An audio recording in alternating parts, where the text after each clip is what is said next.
Hi, everyone. Welcome to Hospitality Today Live for a very special edition, International Hospitality Day 24. I'm Deborah Gardner, author, keynote speaker, and your host for this epic celebration. We are absolutely buzzing with excitement to have high schoolers, college, university students, and any future hospitality stars from every corner of the globe joining us for this all-day virtual show, courtesy of the amazing Grand Valley State University Hospitality and Tourism Management Program in beautiful Grand Rapids, Michigan.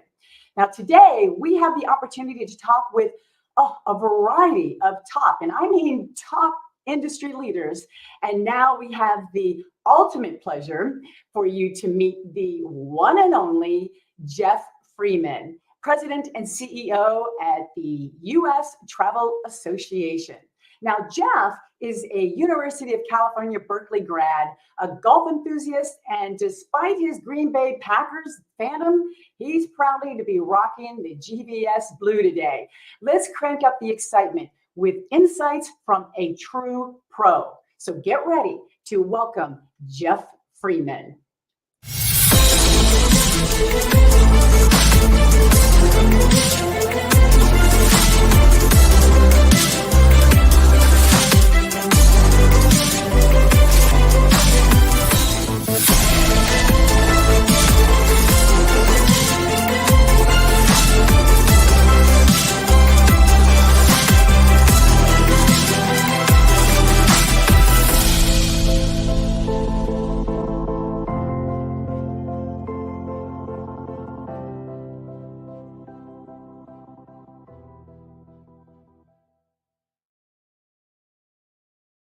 Welcome back to International Hospitality Students Day. And again, we have a very special guest here, Geoff Freeman with U.S. Travel Association. Hello, sir. Thank you for joining us. Deborah, it's great to be with you. And while I don't have blue on, and while I am a Green Bay Packer fan, I will promise to say nice, courteous things about the Detroit Lions. They've become interesting in the past few years, so we can be kind. Okay, good deal. Well, it's a hint of blue, but we know that we're definitely cheering for Grand Valley State University and all the students out there listening to this broadcast.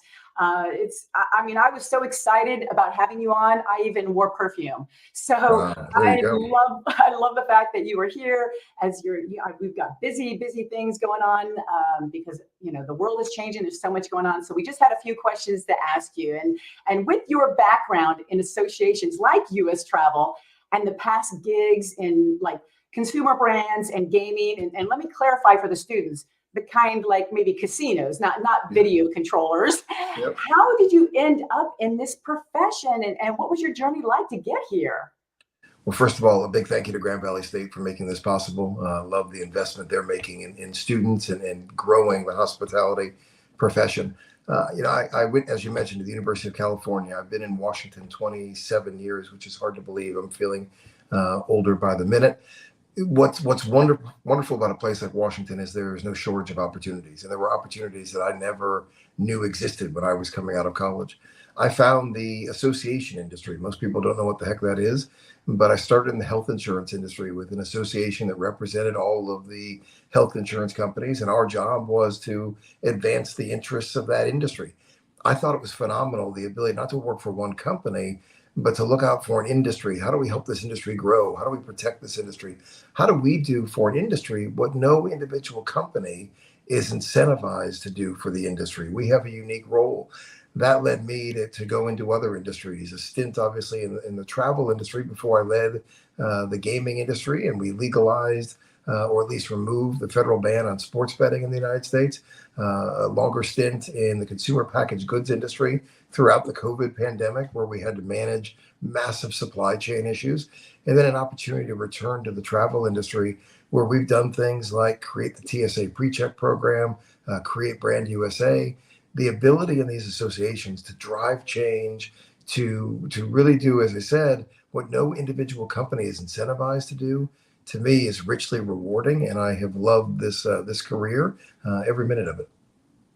Well, it totally shines on you. That's for sure, because you are definitely a popular guy in the industry. And I think a lot of it has to do too, throughout your career, you're a strategic communicator is what I definitely hear from those that work with you in particular. Communication is very important in this industry, right? One of the best things I think, and I've got kids now who are getting ready to go off to college, and they're saying to me, "Dad, what should I major in? What do I need to focus on?" And there's this push that I'm not a huge fan of. There's this push to know when you go into school what you want to major in and exactly what you want to do. I think if we're being honest with ourselves, none of us really had a clue at 17 or 18 what we wanted to do. And my message to my kids is keep your options open. Go in, go, really focus on something that develops your broader skills, writing, thinking, communicating. Those are the things that no matter what you do, you will be able to leverage those in any career. My focus in college really was around strategic thinking, how you express yourself, public policy, political science. That's really been tested in Washington over the years in a variety of different industries. But that ability to learn how to get your message across is one of the most important things I learned in college. I encourage my kids to focus on that. Focus on the basics, and then the opportunities will come. Keep the field wide. I think the more you narrow it early on, the more of a disservice you're doing to yourself. Interesting. That's really great for students to hear. And the other thing that I think that they'd be amazed with, and I find this with top leaders in our industry all the time, is volunteerism. You are out there volunteering, like Meetings Mean Business Coalition and other things to stay in the know, right? The thing I'm most proud of when it comes to volunteering, and I've had this opportunity here in Washington, is to really focus. As I said, I'm about associations. I've been in the association industry. And one thing I've noticed in the association industry, if I'm being very blunt about it, is that it's not nearly as diverse as it should be. The leaders of the association community are by and large white men with some exceptional white women. We need to generate greater diversity in the association community. One thing I've been proud to volunteer in is a program through ASAE, which is the association that represents associations, and to help create a Ready Me program, a program that teaches people the soft skills so that they can advance in associations, a program that's really devoted to trying to diversify the upper echelons of the association community. I think we have a responsibility when we become leaders in whatever industry we're in. And we're all here to give back. I think it's more so to lean in, to recognize what some of the opportunities we had as we came up were, what some of our misgivings are within the various industries we're in, and to help address those things. I just see that as part of our responsibility. I see it as an opportunity. I love it. I love what we're doing to diversify this community. I love getting to know some of the new talent that's coming up the ranks. And selfishly, I love the opportunity to then go pluck those people and bring them into the U.S. Travel Association and build a more diverse and a stronger organization going forward. That's great. That's great to hear. Well, the industry loves you too. I know that as well. Now, on a more serious note, travel is a huge deal for the U.S. economy. Sure, we've had our roller coasters. You and I have been in the industry long enough that it hasn't been our first rodeo when things happen. And you probably remember the pandemic when students, were swapping majors like trading cards because the industry was hit hard. But now, according to the U.S. Bureau of Labor Statistics, the February report showed that the consumer confidence bouncing back, with pretty much the leisure and hospitality sector adding in February 105,000 jobs. And you were quoted saying, despite the strong job growth, there are still 1.7 million jobs missing. Now, have those jobs been filled? What hurdles are we still facing? What opportunities may pop up for students right now? Yeah, if we go back to 2019, the industry was booming. International inbound travel was strong. Domestic leisure travel was strong. Business travel was good. And the industry was healthy. When the pandemic hit, and at the time I was in the consumer packaged goods industry, the consumer packaged goods industry confronted the polar opposite situation to the travel industry. Demand for shelf stable items, whether it be canned goods, cereal, toilet paper, was off the charts. Demand for travel instantly declined. And what that meant, unfortunately, was a massive shift in where the jobs were, jobs leaving hotels and theme parks and airlines and moving over into grocery stores and Amazon warehouses. And then as the travel industry boomed and came back in a way that none of us would have predicted in 22 and beyond, the need for those jobs was off the charts. And today, even as that interest in travel remains, we're still more than 1 million jobs short of where we need to be to really have this industry humming the way all of us want it to. That's an opportunity, right? That's an opportunity for the students that are listening to this discussion, because those jobs take all forms. They take frontline forms, they take back of house forms, they take strategic advisors and other aspects within the hotel industry, the airline industry, theme parks, rental car, cruise lines, various destination management organizations in every locality across the country. The opportunities in this industry are off the charts. More than 1 million jobs, as we've said, that are unavailable or unfilled right now. This is where growth is going to come from, though, going forward. One of the things that we learned coming out of COVID, and it has been sticky ever since, is that people now value experiences more than they value goods. That wasn't always the case coming into COVID, but it's certainly the case coming out of it. People want to work remotely more often. People want to extend their business trip for leisure purposes. All of these are very positive signs for the travel industry, and they're positive signs for those who want to work in the travel industry, because the need to increase employment is only going to grow in the years ahead. Wow, that is encouraging to know. And I know all the students that are, again, high schoolers, college, universities are watching right now are probably thinking, what am I waiting for? Why aren't I doing this now? So thank you for sharing that, because that is something that's important, is the experience. You know, they're in the classroom, they're doing a couple field trips, but the experience is where it's going to be at. So good to hear that. Thank you.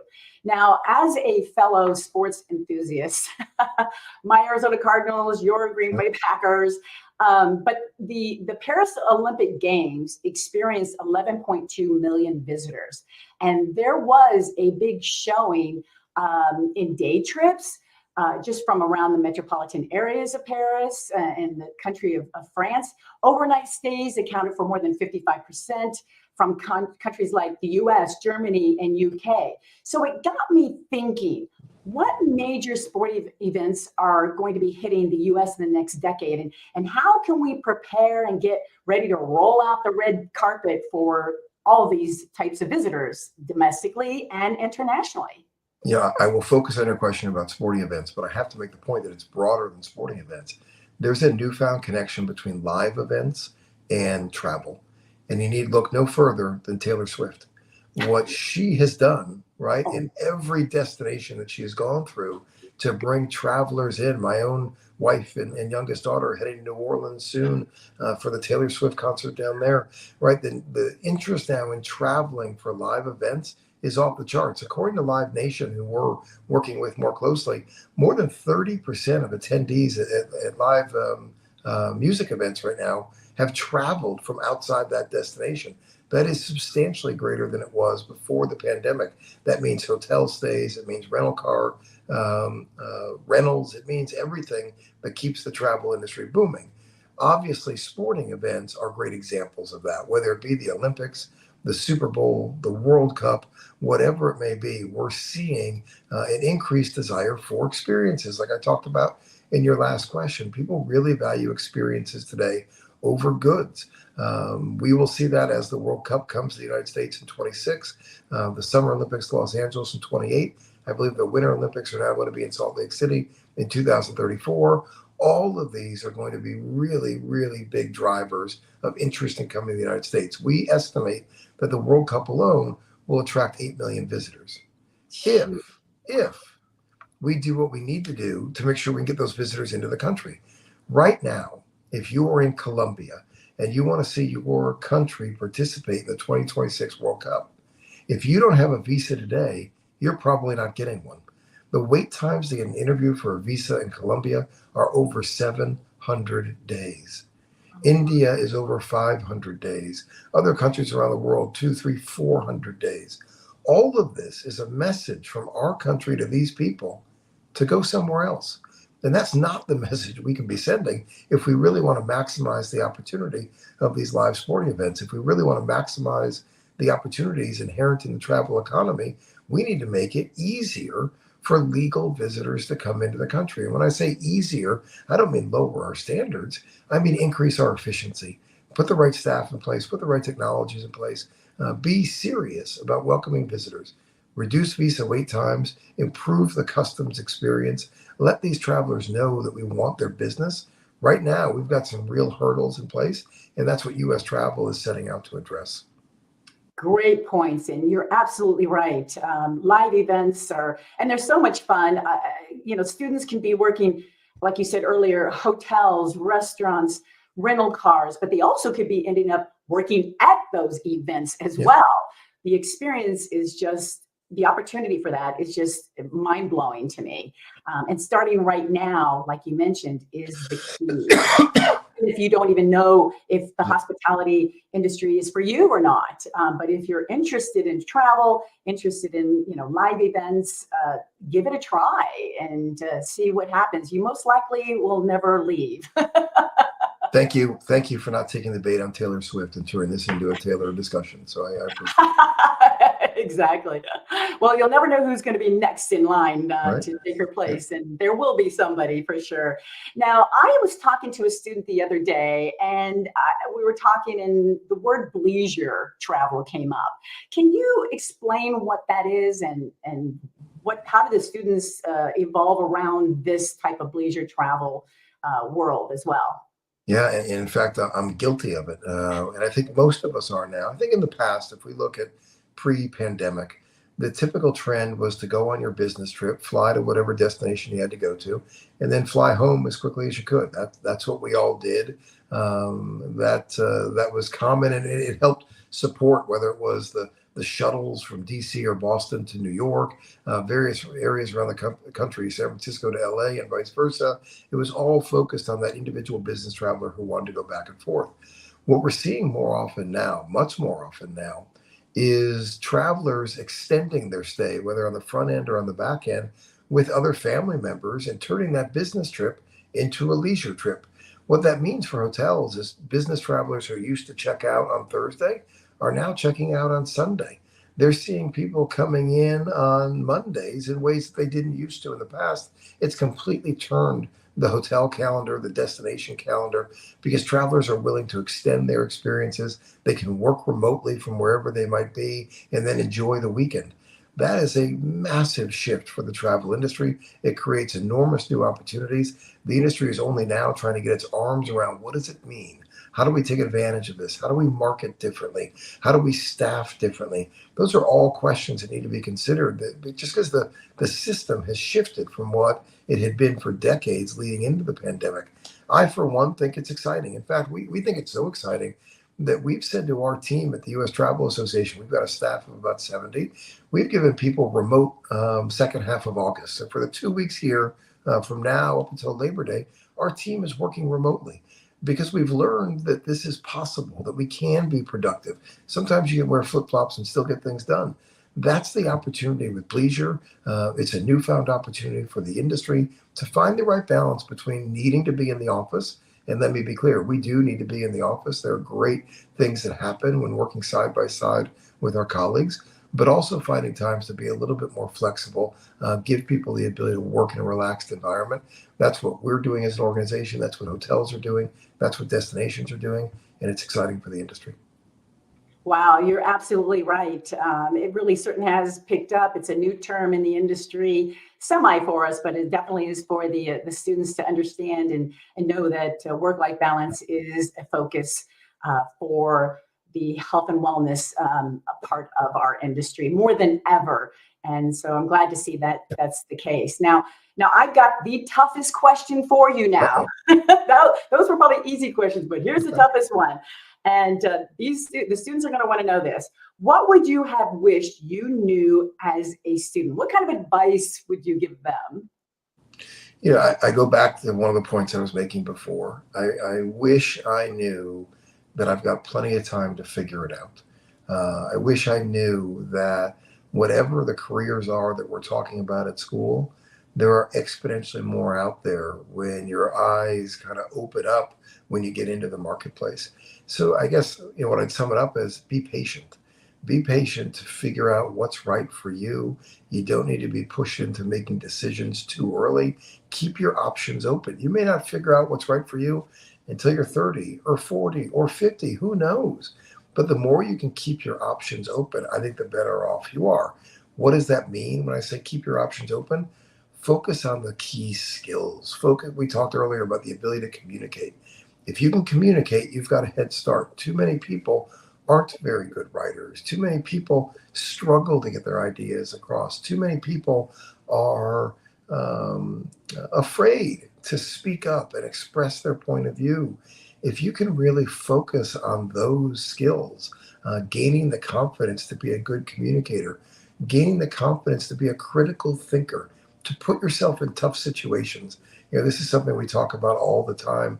How do you make yourself uncomfortable? If you are comfortable in whatever it is you do, the truth is you're not growing. And when you're a student, when you're in your 20s, your 30s, you're way too young to not be growing. You need to be uncomfortable. You need to be challenged. You need to have, I think, people you report to who are willing to kick you in the rear and tell you what you did wrong, because it's the only way you're going to learn. I think that too often we're seeking that praise. Too often we're seeking to be told we've got it all figured out. I don't know. I turned 50 this year. I sure don't have it all figured out. I like when I get critiqued. I like when people are telling me where I need to grow and what I need to focus on. So I think really wanting that feedback, wanting to grow, focusing on critical thinking, and focusing on communicating your ideas. I wish I knew all of those things were gifts and to embrace those from the earliest stage. Good point. Good point. You sound like my coach. So that is a good thing. And that's a good mentality to have is, hey, treat it like as if somebody's teaching you and learning all the mistakes that they've made that Yep. you don't have to. So get uncomfortable because that's where the growth actually lies. So one more question for you, because we know you're a very busy man. What does International Hospitality Today 24 mean to you? I'm proud of this industry. I'm proud of the travel industry. I'm proud of what it can do. As I mentioned at the outset, I've had an opportunity to work in several other industries, health insurance, consumer packaged goods. I keep coming back to this industry for a very specific reason. There's something about hospitality. There's something about caring about other people, not just yourself. There's something about giving people a good experience. There's something about investing in others that is rewarding. I'm not saying other careers, other jobs don't provide value. They absolutely do. But the intrinsic value of travel, the personal rewards that I get out of this really make this industry special. The ability then to invest in that, the ability to recruit new people, the ability to show others what this industry is about is something that I think is special. That's what this day is all about. That's what the hospitality industry is all about. I think we have to recognize that there's something about this industry that is unique. I was meeting with a foreign citizen yesterday who had worked in the Middle East. And one of the things she noticed was when she was working in the Middle East, the focus on the service industry was one of high regard. People looked at people that were working in that industry and they thought, wow, they had really made it because it was so richly rewarding. Too often in the U.S., we look at the service industry with kind of a side eye. We prioritize manufacturing, or we prioritize other jobs as somehow being more important. I think we've got to change that perception. This industry is as important as it gets. This industry teaches the soft skills that power other industries. This industry is something that we're proud to have our family and friends working in. That's certainly our attitude at U.S. Travel. And our attitude is that we also need to lead the charge in changing that perception and making this industry perceived to be even more valuable than it is today. All of the students listening to this have a partner in U.S. Travel to lift up their jobs, to tell the story of this industry, to make travel even more essential, indispensable in the future than it is today.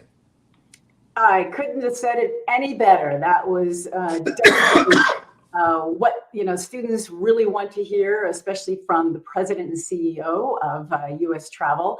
So thank you so much. That really means a lot. It is an addictive industry, I can tell you. I've tried to get out a couple of times myself, and they just roped me right back in. So it is fun. It is challenging, and like you said, there's so much to learn here as well. So we really appreciate that meaning. And now, how can the students or anyone that is interested in knowing more about U.S. Travel get in contact with you? We do have an email, and we've got the website. Are there any social media platforms that the students can connect with you on? Yep. First of all, let me apologize. I've coughed a couple times. I'm a little under the weather. I don't have a cough button here on my iPad, No worries. or else I would have pressed it. We'd love to hear from students. I often communicate with students who are writing papers on the industry, wanting to learn how to grow in the industry. We welcome that outreach. You see Greg Staley's email on the bottom, going by gstaley@ustravel.org. Send Greg a note. He runs all of our media operations, but send him a note if you're interested in getting in touch. You can go to our website, ustravel.org, and then you'll find us on LinkedIn, on Twitter. Just search for the U.S. Travel Association. We're very active on both those fronts, talking about the industry, telling the story of the industry, driving focus on specific issues that we're working on. We welcome the interaction with students. We'd love to work together. We'd love to kind of bring the students into the grassroots army we have of people that are out there championing the value of travel every day. So we look forward to getting closer to the people that are viewing today. That's wonderful. That's wonderful. Well, we cannot thank you enough for your time today. I'm sure some students will also get in touch with you to try to change your Packer colors to maybe. Good luck with that. Good luck, right? Or even the Detroit Lions colors, who knows? But again, we really, really appreciate you being here. And yes, students, please contact Greg Freeman. You're going to be delighted even more so, because this was just a snippet of his brilliancy and his experience behind the hospitality and tourism industry. So thank you again. Really appreciate you being here, and we will see you somewhere out there at one of those live events. Thank you, Deborah, and thank you to Grand Valley State. Really appreciate it. Thank you.